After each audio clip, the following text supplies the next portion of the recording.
violence and conflict. Archbishop Gallagher said all countries should take a decisive and urgent step back from the present escalation of military preparations. The largest countries and those who have a stronger tradition of respecting human rights should be the first to perform generous actions of pacification. Speaking of the Vatican's concern for conflicts across Africa and the Middle East, as well as the violence in Venezuela, the Foreign Minister said civilians must be protected during warfare and the rights of migrants and refugees fleeing conflict must be respected. Referring to the forthcoming UN Global Compact on Migration, Archbishop Gallagher urged nations to work together in opening safe, orderly and regular pathways for migrants while combating the great evils of people trafficking and the trade in human organs.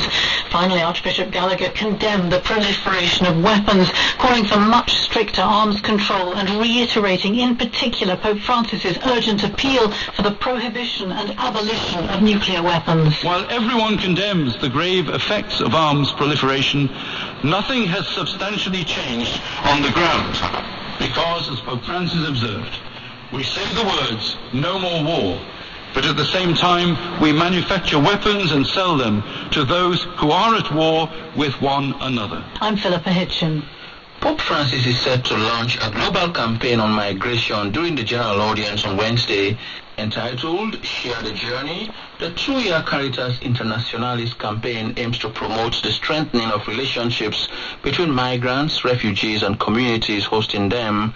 It is Caritas' response to Pope Francis' call for a culture of encounter and to see people on the move with open hearts and minds. The campaign will also be presented during a press conference after the general audience on Wednesday in the press office of the Holy See. Caritas Internationalis President Cardinal Luis Antonio Tagle told Vatican Radio that the campaign is asking people to see the real people behind the numbers and statistics. Through this campaign, we hope to correct some of the myths, negative myths about migrants, about migration, and we hope to address the roots of migration, forced migration especially, leading to some of the refugee situation, the trafficking of human beings, smuggling of human beings, and we hope to influence also the universal or the compacts, global compacts to make migration safe for people. That was Cardinal Luis Antonio Tagle, President of Caritas Internationalis and Archbishop of Manila, Philippines. Cardinal Tagle was in Dakar, Senegal recently for the second continental meeting of heads of African Episcopal conferences and presidents of Caritas in Africa. During the opening Eucharistic celebration of the September 17th to the 21st meeting, the Cardinal spoke of the interconnectedness of all human beings. We are one humanity. What happens in one part of the world affects others for good or for ill, said Cardinal Tagle. He invited the assembly to pray for the Rohingya people and for the visit of Pope Francis to Myanmar and Bangladesh in November. The theme of the meeting of Caritas in Africa was Organizing Charity Service in Africa, the Role of Bishops. In their final message and declaration, the bishops expressed solidarity with Pope Francis' message at the end of his recent trip to Colombia that Africa is not a land to be exploited, but a friend to be loved, a land to be helped to grow. The bishops also thanked the organizations of the other sister churches that accompanied them in their work and reiterated their willingness to collaborate with them in Christian hope and mutual support in service of the most disadvantaged members of society. The bishops, in their statement, criticized poor governance and misguided politics that stoke flames of ethnic and religious divisions on the continent. For more on these and other stories, visit our website, radiovaticana.va. Click on English and then go to the Africa Focus page. You're tuned to the Africa service of Vatican Radio.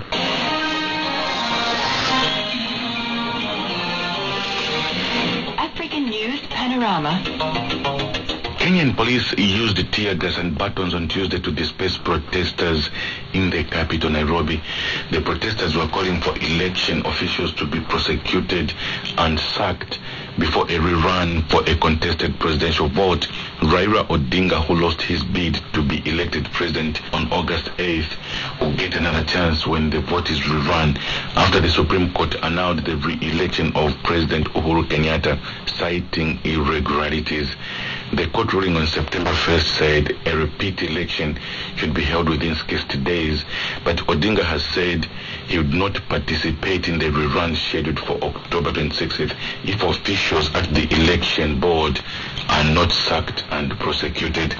A senior Egyptian opposition figure convicted of offending public morals says his verdict is a payback after he won a lawsuit against the government over 2 Red Sea islands that Egypt had surrendered to Saudi Arabia. He said on Facebook that he intends to appeal. He will lose his eligibility to run in the election if the verdict is upheld. Ali didn't attend Monday's hearing, in which he was convicted of making an obscene finger gesture. Though a court in January annulled the island's handover and the 2016 Saudi-Egypt deal, Parliament later approved the pact and the LCC ratified it, clearing the way for its implementation. 34 prisoners escaped a prison in eastern Congo after breaking through brick walls during heavy rains.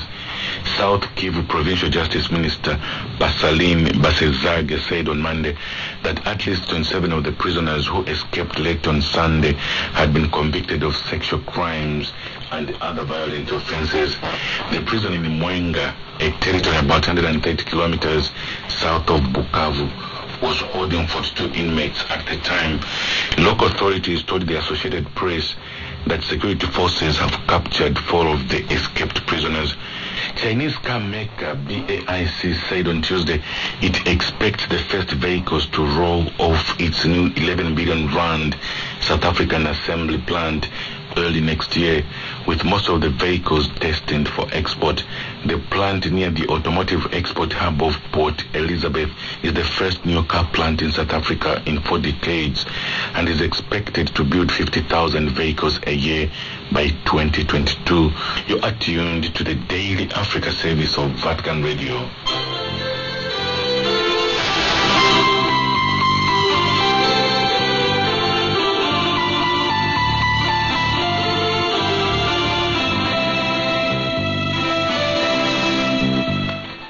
You are welcome to Justice and Peace. In this edition, we focus on the West African state of Togo. A former French colony, Togo gained independence in 1960 with Sylvanus Olympio as its first president. In 1961, the country adopted the constitution of the Togolese Republic, according to which the supreme legislative body was the National Assembly of Togo. In December of that same year, President Olympio ordered the arrest of the leaders of the opposition political parties because they were very much inclined to France, and he accused them of conspiring against the government. In his efforts to reduce French influence in Togo, he established cooperation with the United States of America, Britain, and Germany. He also rejected a French military base and a contingent of French soldiers who had been demobilized after war in Algeria. France wanted them to be enrolled in the Togolese National Army, even though many of them were not Togolese nationals. Faced with such opposition, France managed to divide the army, and in January 1963, Olympio was overthrown by a section of the army backed by the French government. He was assassinated by a group of soldiers under the command of a sergeant known as Etienne Eyadema Nyasimbe. The military declared a state of emergency, and 4 months later, it handed over the government to an interim administration headed by Nicolas Grunzik. A presidential election was organized that same year and won by Grunzik, whose government pursued a policy of developing relations with France and also introduced the multi-party system.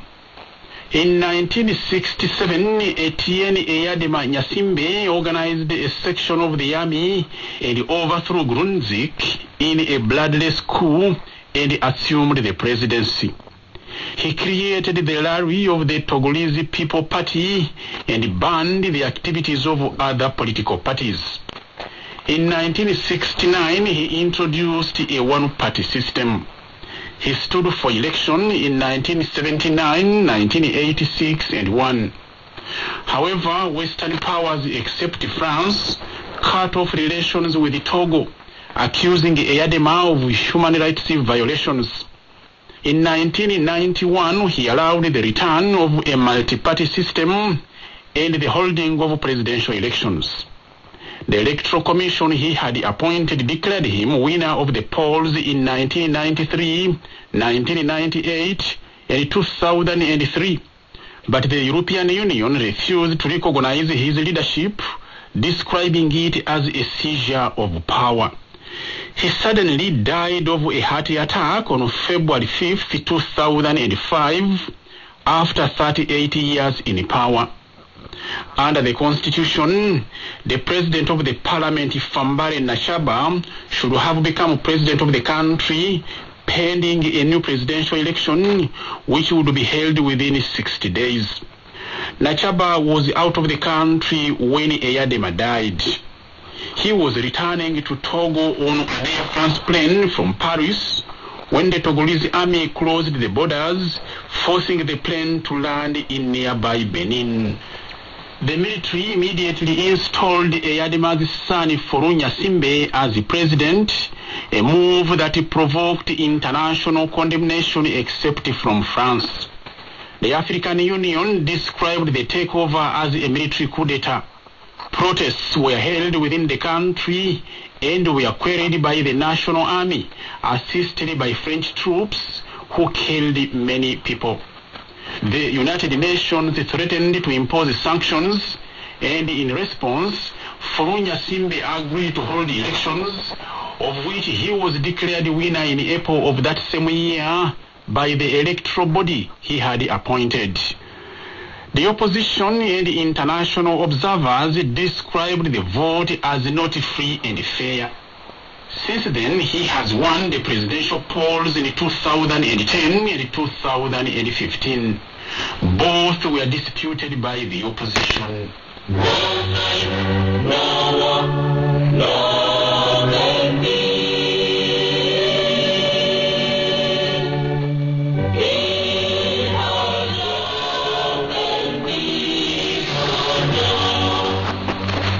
Since March this year, the opposition has been holding protests throughout the country, calling for an end to the 50-year rule of the Eyadema family.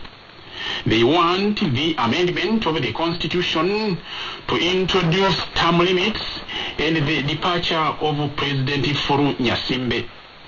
More than 100 people have been killed by the police and the army in these protests, some of the victims being children. Foru Nyasimbe is not ready to go, and in an act of compromise, he asked the National Assembly in August to enact a law limiting the president to serve only 2 terms. But this has not stopped the demonstrations. Although the opposition is happy with the term limit, it wants a retroactive law that bars Foru Nyasimbe from standing again for the office of president. The next election is scheduled for 2020. So a stage is still set for a prolonged confrontation between the opposition and the government forces in the streets of the country's main urban areas.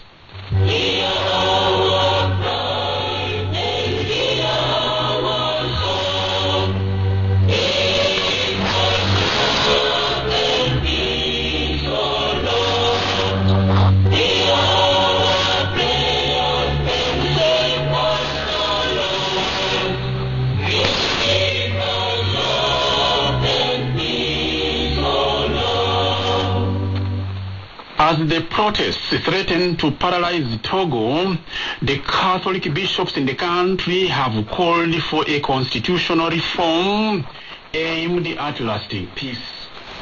Last week, the Archbishop of Lomé, Densi Amzo Zakpa, invited the government to carry out the reforms requested by the people. The bishops have asked priests to organize prayers for peace in each parish. They have condemned the armed forces for using excessive force against the unarmed protesters and appealed to both sides to avoid violence. Similarly, they have encouraged social media to be used only for building peace instead of spreading hatred. Last week, the government closed the access to the internet and to all the social media. The United Nations has also called upon the government of Togo to respond to people's legitimate expectations. The UN Special Envoy for West Africa, Muhammad Ibn Chambers, called on all parties in Togo to preserve peace and security. The African Union is still silent about the situation in the country. And with that, we come to the end of this week's edition of Justice and Peace. This has been John Baptist Tomusime.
Roundup and welcome to the program. My name is Kenyanda Godfrey Kampamba.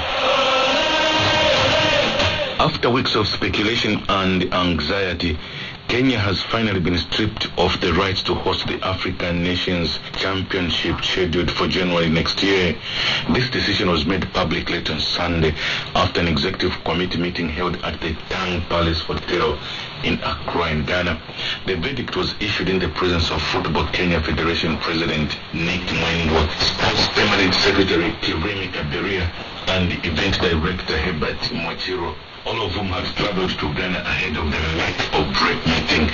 The Kenyan delegation had put together a 33-slide PowerPoint presentation, which Mwendwa and Kaberia presented to the Executive Committee as a last-ditch effort to convince them. Kenya.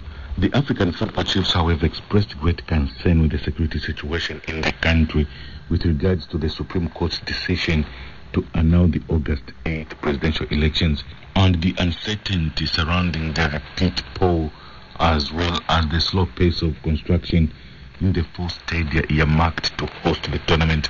This is the second time that Kenya has lost the hosting rights of a tournament they had successfully bidden for. They lost the hosting rights to South Africa for the Africa Cup of Nations in 1996. Morocco, Ethiopia, and Cote d'Ivoire had already expressed serious interest in hosting the CAN tournament, but CAF President Ahmad and the Executive Committee have now floated applications for willing countries to make fresh bids within the next 10 days. The qualification process for the tournament has already ended, with 15 nations having qualified so far: Congo, Libya, Morocco, Cameroon, Nigeria, Zambia, Uganda, Angola, Equatorial Guinea, Mauritania, Sudan, Ivory Coast, Burkina Faso, Guinea, and Namibia have all qualified for the tournament that is scheduled to take place between January 11th and February 2nd. Interim head coach of the South African senior women's national team, Desiree Ellis, has made history by becoming the first South African to win the COSAFA Women's Championship, both as a player and as coach. Ellis led the SASO-sponsored Banyana to their fourth victory in the competition when they defeated hosts Zimbabwe 2-1 in an exciting final played on Sunday, 24th September 2017 at Babu Fields Stadium in Bulawayo. Now, this was her second gold medal after she won her first back in 2002 as a national team player. Now, this was the fifth edition of the tournament and Banyana's fourth win after lifting the trophy in 2002, 2006 and 2008. They only missed out in 2011 when they were piped to the podium by Zimbabwe. South Korea are searching for a new opponent for an October 10th friendly date after Tunisia pulled out of the fixture for internal reasons, the Korea Football Association said on Monday. The Koreans, who booked their place at a 9th straight World Cup finals earlier this month, have a friendly organized against 2018 hosts of Russia in Moscow on October 7th and had been due to play the Tunisians 3 days later in Switzerland. Local media reported that the Korea Football Association were now trying to line up Morocco as a replacement for Tunisia, who are scheduled to play a key World Cup qualifier against Guinea on October 7th. This year's Lyon Marathon International, held on Sunday in Lyon, France, was a battle of East African runners. Kenya's Wilson Kiprono won the race. East African runners took the first 9 positions, including 3 Kenyans, 3 Ethiopians, 1 Ugandan, 1 Rwandan, and 1 Burundian. The 34th edition of the annual Le Lyon Marathon International attracted over 4,000 runners. And that is all we have time for in this edition of our Sports Roundup. Until next week at the same time, my name is Kanyan Tagodufri Kampamba. You have been listening to the English Africa service of Vatican Radio. Praised be Jesus Christ. Laudetur Jesus Christus.